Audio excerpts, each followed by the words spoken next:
Thanks for staying with us here on The Pulse. Now, today we are celebrating women across the country and around the world. And as we celebrate International Women's Day, female students of Unimark here in Accra have been reflecting on the impact of their mentors and how that has helped shape their career. And they've also been sharing advice on what exactly they plan to do moving forward. They've been interacting with my colleague Esther Nkrumah. Mentorship has a way of shaping our paths, helping us reach our full potential. As we celebrate International Women's Day, we're exploring how mentorship is helping young women grow, build confidence, and reach their full potential. We're here at Unimark IJ to interact with some students to know the women in their lives that inspire them. Hello, ladies. Hello. I'll start with Rama.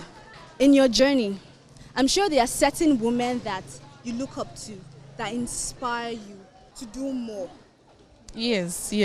And so for me, I'm studying communication. So there are lots of women out there in the journalism field, in the communication field, and even in the political field that I look up to.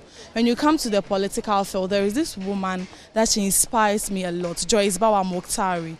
Not because she's politically inclined, but how she carries herself, even when engaging with the media, when she's asked certain questions on shows, how she answers the questions. I mean, she speaks like she knows where she's going to. And when you come to the journalism field too, this woman, MFR Power, I admire her a lot. She's also very confident. When you watch her on TV, when she's interviewed, recently I enjoyed her interview with Afenyo Marken, because she's a woman, but she didn't allow the political leader to bully her. She was very confident, and I think it's because she's also passionate about her field, and she's always learning and training herself. First is my mom. She inspires me a lot, Madam Pisa Gunito. And then Anita Ekufu. She's a broadcast journalist and she works with Media General. She inspires me a lot in terms of the way she does her presenting and the way she hosts shows and all of that. I love the way she does it, and so I want to be like her. Myself, as a young lady and a Muslim, there are a lot of opportunities that if you want to, grab that, or if you want to achieve a certain point or target, you struggle to get there. So when I see any woman that has, worked hard and get to a certain position, that person really inspires me, because I ask myself that we are living in a country or a nation where women suffer to get to certain positions. So when I see a woman at some level of maybe position, heading something, that woman inspires me. But there are two people that really inspires me. I'm a journalist. I'm studying journalism, and Anita Eskin. She inspires me in a lot of ways. The way she, command the profession when she stands in front of a crowd. The way she commands, the way she, like she will speak for the crowd to listen to her. She inspires me in everything she does. Aside from mentorship, what other resources do you think young leaders need for them to strive? I'll start with you, Felicia. Okay, I think networking opportunities. So I think creating networking opportunities for us, the young ones, so able to meet those we look up to and share their life experience with us. And also, I don't know, a little bit of funding. You see, there are so many young entrepreneurs, women coming up, but due to one or two things, they don't have the funding to go up there and to shine. It will really be nice. Mentoring and funding opportunities. So this year's Women's Day theme is for all women, girls, equity, empowerment. How does this resonate with you? I think this theme aligns with the affirmative action bill that has been passed.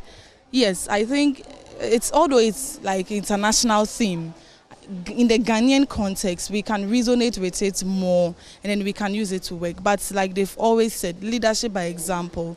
The president promised that he's going to make sure that 30% of his cabinet ministers are going to be females. Yet, the number of females we are seeing are not reaching that 30%. So if it's a bill that the leaders of this country have sat down to reason and pass just to empower young women in the country, I think they should lead by example.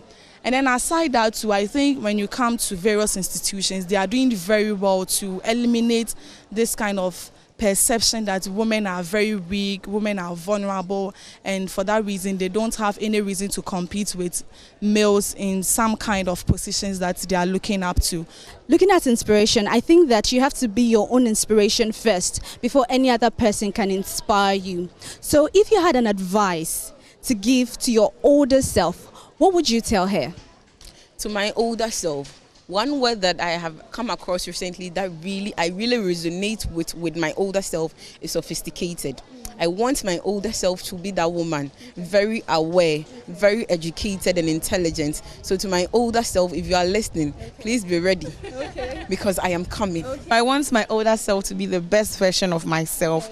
I want my older self to hear that and stay true to herself, not let anyone bring her down, explore opportunities, network, and reach her full potential. Oh, my younger self overlooked a lot of opportunities, and as I'm here right now, when I reminisce on certain situations and encounters, I know that I made a lot of mistakes. Now to my older self, there are countless opportunities out there that you could grab to become better. So my older self, be vigilant, be aware, and be prepared to grab any opportunity that can push you to the next. Staying true to yourself, not giving up, keep pushing. These are advices they have to their older self. We've been interacting with students from Unimark IJ. As we mark International Women's Day, they've been sharing the women in their lives that have inspired them, and also they've been sharing advice to their older self. From Unimark IJ here in Accra, my name is Esther Esi Nkrumah. Well, it's a good time to bring in women who are already excelling in their various sectors. And joining me now via Zoom is the Chief Executive Officer of the Environmental Protection Authority, Professor Nanama Brown-Kluche. Thank you so much for your time. Also on Zoom is spokesperson and coordinator for International Organization of Transport Logistics in the African Union, Shalima Abiusi. Thank you so much for your time. I'll start with you, Prof, because you are heading a ministry, an authority now, I beg your pardon, and there are lots of expectations when it comes to the job of the EPA. There are issues of illegal mining, there are issues of the environment. I'm wondering, from where you sit as one of the very few women in position and power, how challenging has the journey been for you so far? Yeah, thank you so much. And let me greet your listeners, and thanks for having me on this show. I must say it's been tough, especially the issue of illegal mining situation in the country. In the country for some time, it's a significant challenge, despite numerous, I would say, interventions placed there. It's a problem we need to solve together as a country. Like, all hands must be on deck. It's not about the presidency only. It's not about the Environmental Protection Authority only. It's not about the security or even political will only. It's about all of us, the citizenry also must be part of this fight. So far, we have rolled up a couple of ideas and programs. Implementation has started slowly. I believe that it will work out. We're not going to work alone as EPA. We have a lot of agencies and authorities to work with. We plan to work with the people of the areas where we have this illegal activities occurring. Mining, we have the minerals on the ground, in the ground. We can mine, it's okay, except for the fact that we cannot mine and destroy our water bodies, especially, destroy our land, especially. When we're destroying our land, yes, we can reclaim. We have methods, technologies to reclaim the land. Destroying our water bodies, reclaiming or restoring the water bodies is very expensive. Once government today, John Mahama committed in doing this, mentioned it in a manifesto to clean up the water bodies that has been polluted. We have put programs in place, and very soon we are going to see the water cleaned up. However, cleaning the water means we should not allow any more pollution, because cleaning the water is expensive. How do we ensure collectively that all of us Kenyans are protecting our water? This is what we have. This is a natural resource that we have. This is what we depend on for water in the country. Water is part of our environment. We can't do it without water. And so we need to protect our water bodies with all the jealousy we can put together on it. And it's a work for all of us. So I just wanted to get a little update just before you make that point. I want to get a little update. Many raised concerns about the mining licenses issued during the last few days of the previous administration. And the last time we had a conversation, you served notice that EPA, as at your records, the last time you issued permits to any company to mine was as far back as October. How far with your measures to so far crack down on these mining companies, that is, if they're already actively working?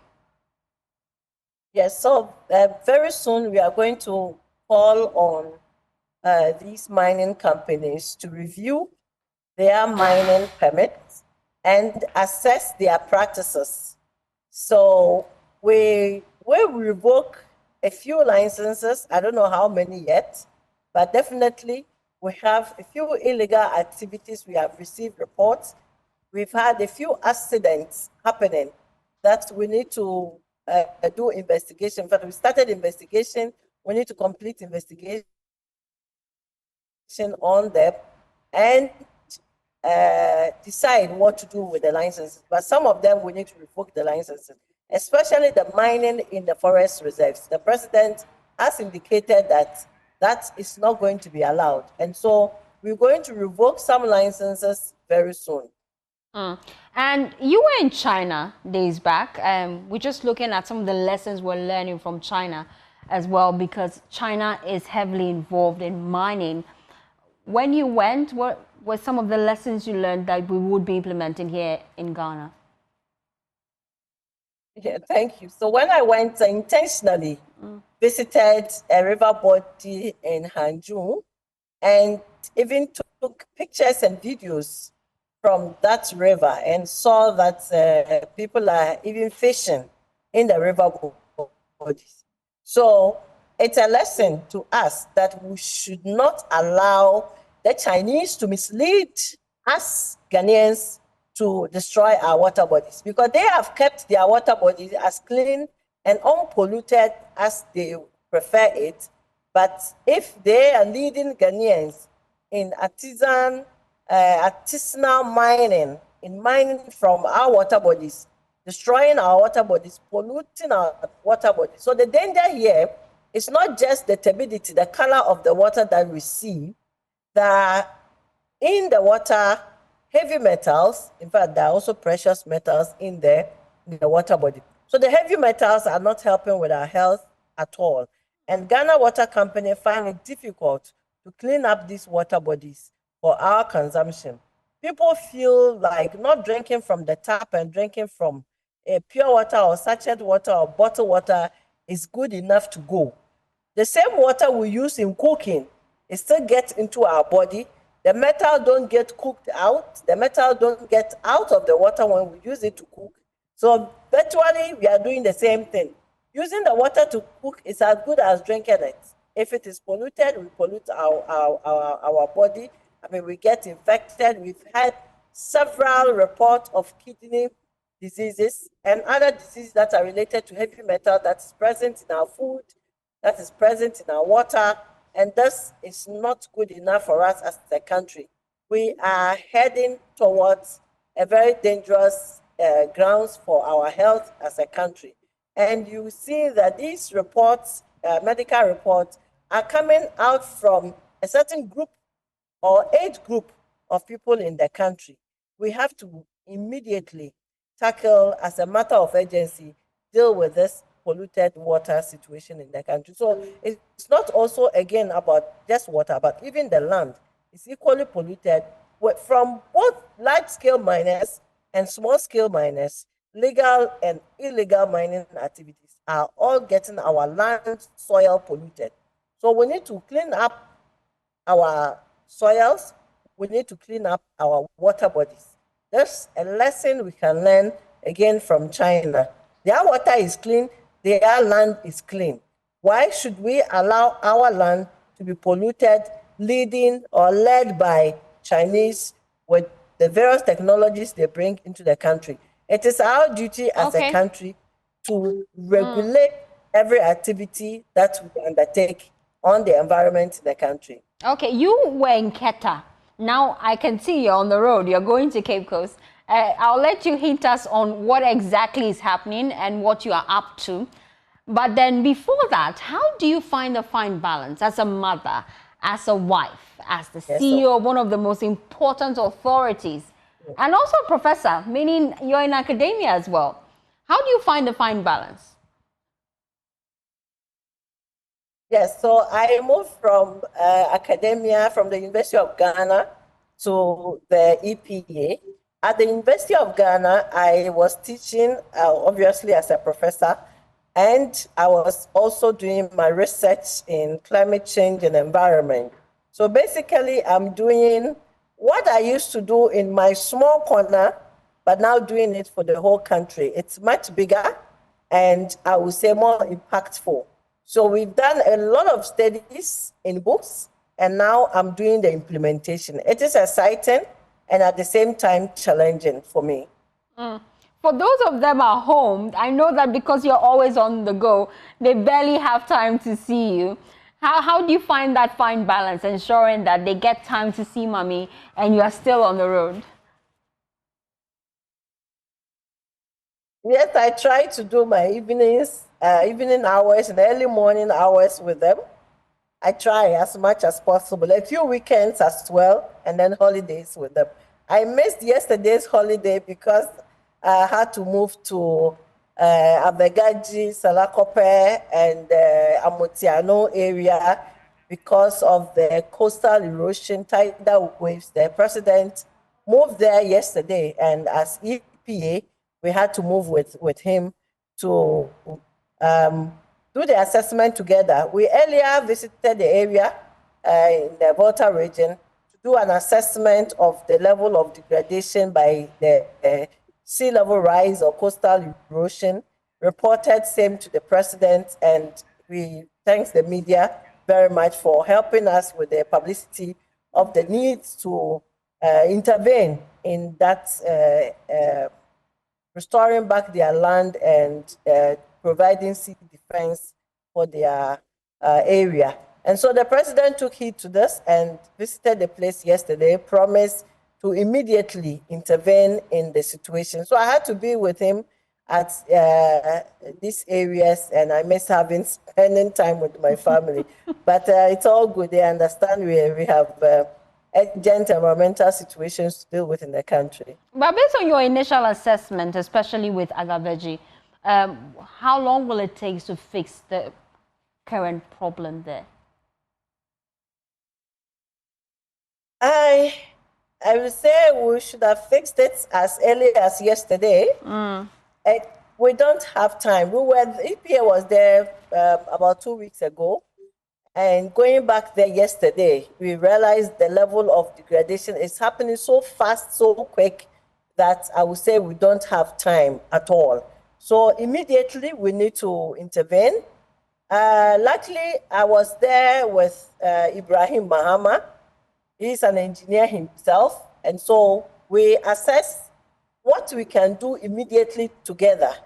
And I hope that with the president's statement, that he's going to ensure the finance minister put a budget line to the sea defense in that area or the intervention that they need immediately next week. We're hoping that sometime next week, the work will start at that area to get the place, have the solution that they need. Okay, as we let you go, I'll just leave you to advise every young girl watching us. 2 minutes. What are some of the key things that they can do and adopt to help improve their life, especially in this 21st century? Oh dear, I seem to have lost Prof. I'm hoping that I can get her back on. I'm now. Here. You can hear, yeah. So what you said, what they can do to improve upon their life? Yes. Yes. So what has actually helped me through my life is hard work and boldness. So I believe that hard work pays, and you need to be bold also to win some favors on your side. So we need to be bold, or I advise my younger siblings to be bold and also work hard. Thank you so much, Prof. Yeah. I appreciate you for your time here, and I celebrate you as well. I'm sure we'll meet privately and have that celebration, because here at Joy News, we're celebrating women the whole week, in fact. Expect conversations like this. Well, I have somebody joining me as well. I'm very excited about this one. Shalima Abusi joins me live as well, as we put a spotlight on women and some of their great achievements. Thank you so much for your time. Pardon us for keeping you on for that long, but then it's a conversation I cannot but have this afternoon. Thank you so much for your time here on The Pulse. I just want to get your thoughts initially. As a woman, as a woman in media, there are lots of misconceptions really about this job and our role in it. Share with me your story and how you've managed to swim through all this misconception and still rise to the rank that you are in right now. First of all, thank you so much for having me. I am so honored to be here today and celebrate International Women's Day. And today I am proud to be here as a woman and hopefully to inspire young women and other women all across the world. And thank you so much for this opportunity.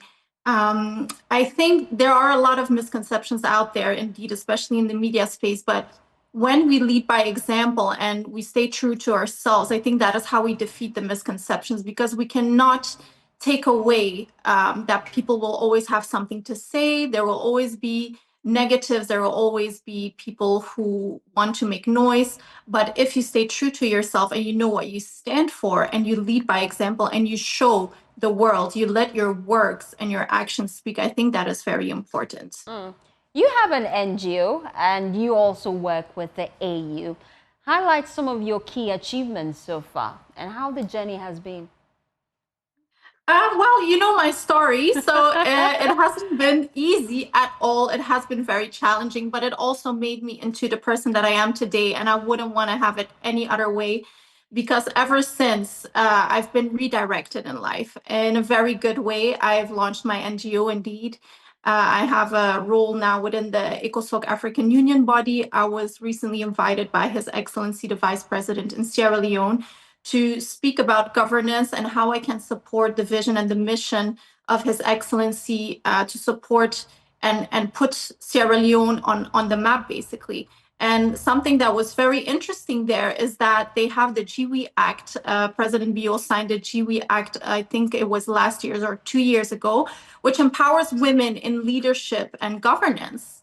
And I thought that was so eye-opening. And I just heard in the previous conversation that Ghana is doing the same. So I think as a collective, we are moving forward for women, and we are creating a conducive platform for women to let their voice be heard, especially in governance and leadership. Here in Ghana, we have signed the Affirmative Action Bill, but for other women across the country struggling to find a voice, having been in the space for a while, what advice would you give to them?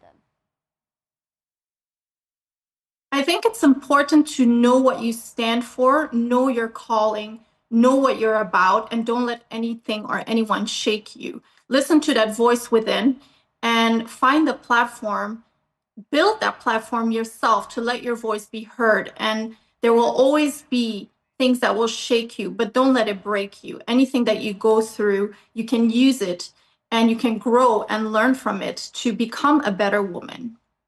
Has there been any time in your career where you felt like it's high time I give up, probably because of the challenges you were facing? How did you maneuver your way through that time, especially because as women, we have different emotions?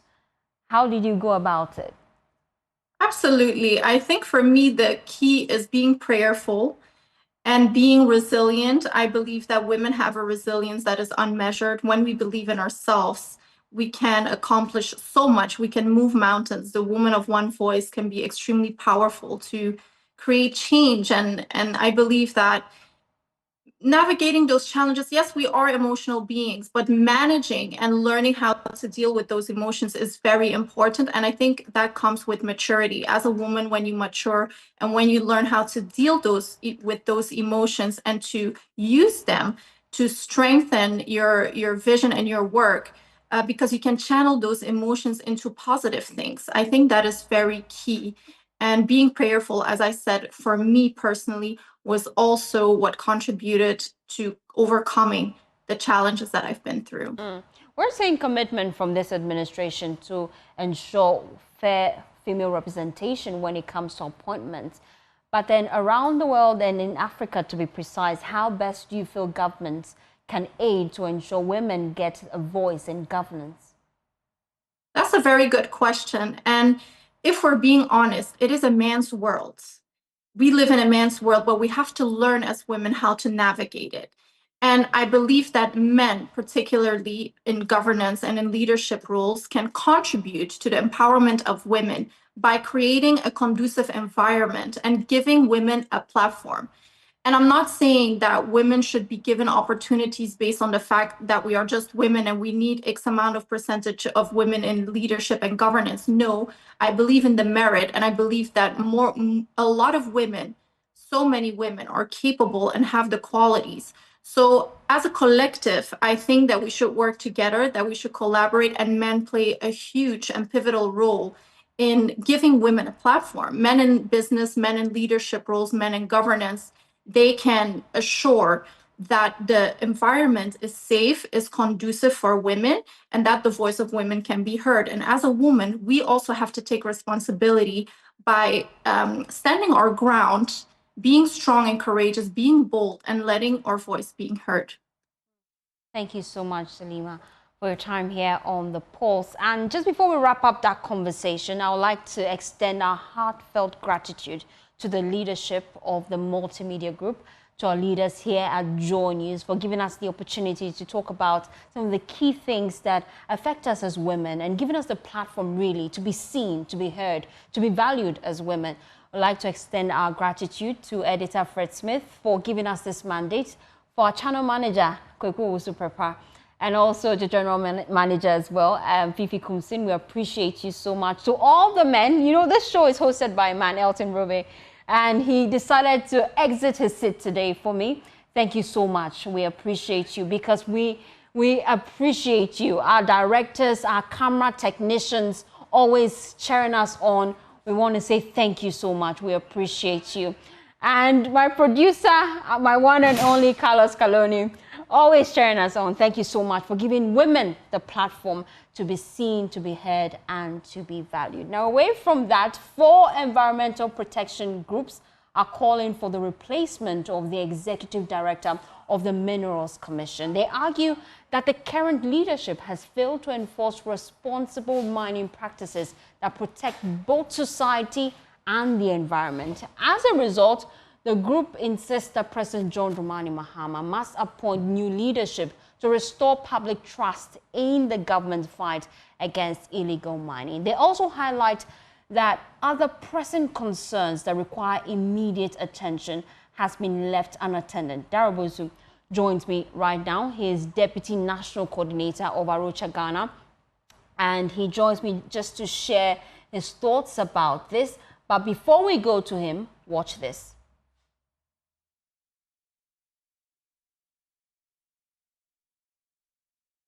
Whilst we wait to bring you that, I'll bring in Daryl before we play the cue. Daryl, thank you so much for your time. I want to better understand your key concerns, really. What exactly are you expecting of government? Thank you very much for having me. And I think that we are all witnesses to what is happening across the country. I mean, we're in the communities just some few days back, and farmers are complaining about they losing their farms to illegal miners. There are vegetable farmers who are also complaining that the water they are using to nourish the vegetables are polluted. And now they are starting not to even be bothered, because if government is sitting down to watch their water bodies to be destroyed, they are also going to serve them the food on their plate. So I think that there are serious concerns that are left unaddressed, and we believe that government needs to start prioritizing these things. And one of them that we want to mention has to do with the repeal of LI 2462. As if you remember, just before the previous government left office, there were efforts to revoke LI 2462. We all agree. And even the current government also agrees that that LI is bad law for this country and is not supportive of our sustainable forest management. So there was a need to actually revoke that. That came in several manifesto statements and commitments. And we are really sad that 2 months into office, we've not seen this action being realized. And that's why we think that the government needs to prioritize the revocation of LI 2462, just as he's setting up committees and also setting up a committee to look at oral and all those issues. We believe addressing issues of mining in our forest reserves and also within our rivers is very crucial, or just as the other issues that he's prioritizing now. Then again, we've also observed that we, particularly when it comes to law enforcement, we are not really achieving all the gains against Galamsey, because we are not getting significant or sufficient support from law enforcement agencies. And we don't understand why the law enforcement agencies sit in various landscapes and still the impunity continues, particularly within the Eastern region. We have had calls to call out the inefficiency of the police there, and we're calling out on DCOP, Buedi Bosman, who is also the Eastern South Police Commander, and as well as the ACP Reno Sam. These officers are the heads of very important police divisions in the Chebi area, who have supervised over Galamsey impunity, and we believe that they don't deserve to be holding on to that office. So just as we are calling for the replacement of the minerals commissions, but we also believe that the government, if they really want to see results, they need to start reforming the leadership within our law enforcement agencies across board to ensure that we have new and dedicated people who want to see the right things done. Thank you, Darrell, for just highlighting some of your key concerns. Have you submitted an official petition yet? We have actually submitted several petitions to the current administration, some of them very silently on the back of they assuming office through several other platforms, Ghana Coalition Against Galamsey, and this is also coming from several groups that we've been working with. So we are talking to some of these leadership and institutions almost all the time. The question is that we are still not seeing those proactive measures that needs to get these issues resolved. So, and that is why today we thought that we bring these issues also up, because we don't see why we should have these issues still persistent. And if you listen to the Professor Nana Brown of the EPA, I mean, the issues are really dire now. And if you don't take steps to reverse the loss of our lands and also the pollution of our rivers, I mean, all of us are eventually going to feel the pressure. And I think already communities are already suffering from several ailments that we have not even taken steps. It looks like here you are sick, nobody bothers what is really killing you, but slowly we die. And I think that this is where I think we need to start prioritizing everything that harms our environment, because eventually we don't have the systems to address it. So we need to then take steps to avoid them in the first place. And finally, before I let you go, have you given government any timelines in your petition? There is no timeline. I mean, we believe that the timeline the government should give themselves is immediately, because when before they came to office, they promised to ban illegal mining, particularly in forest reserves. And I think that it is taking too long. If there is any time that action should be done, it should be now. Like today. So I think that government should really take these issues seriously. The more we allow these issues to fester, it becomes pervasive, and the minors also become so emboldened, and they get into spaces that they didn't used to be, and this is where we are really afraid of. I think I've already heard about how the miners are getting armed and all of that, taking up forest reserves, and it's becoming a big fight for the Forestry Commission, where we see that even when they go to burn excavators, these miners find ways to go for these equipment. And I think our key problem has also been the fact that we tend to see that the police, even in some of these areas, have a soft approach in dealing with the miners, whilst they rather see state agencies or public officers who are doing their job to protect these forest reserves as more the enemies. And I think this must stop. So I believe that the government must prioritize the actions against Galamsey. I mean, just like yesterday, we are too far behind. And the more we wait, the more we lose the fight. Thank you so much, Darrell. Away from that, the Akimabwakwa Traditional Council has petitioned the Speaker of Parliament, Alban Bagbin, demanding a retraction and an apology for what they describe as unsavory comment made on the floor by a member against their revered son and icon, Dr. J.B. Dankwa. Presenting the petition to the Clerk of Parliament a while ago, convener for the Coalition for Youth Development in that constituency demanded that the Speaker compels the MP in question to apologize. On that day, the Honourable Member for Bwakwa South, Dr. Kingsley Ajimai, in the lawful exercise of parliamentary duty, delivered a commemorative statement in honor of the late Dr. Joseph Boakye Dankwa, an eminent statesman, scholar, a pivotal figure in Ghana's constitutional development.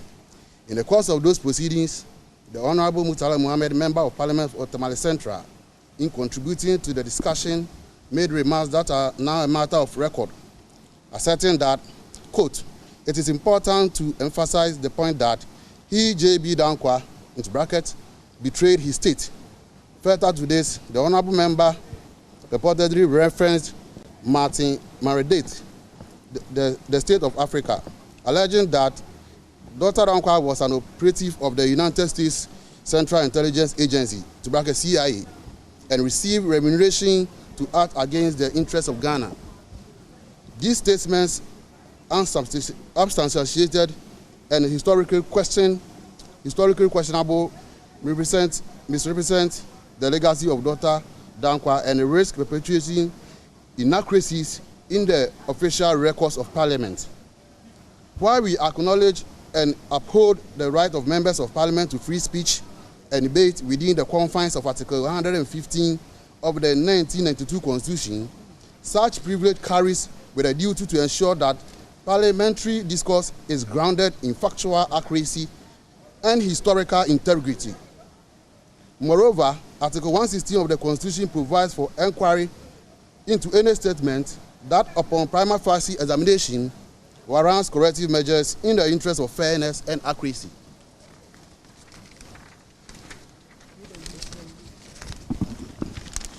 In the light of foregoing, we respectfully petition this Honourable House to 1. Direct the remarks in question be expunged from the parliamentary records to ensure that the official proceedings of this esteemed institution remain an accurate and credible account of history. 2.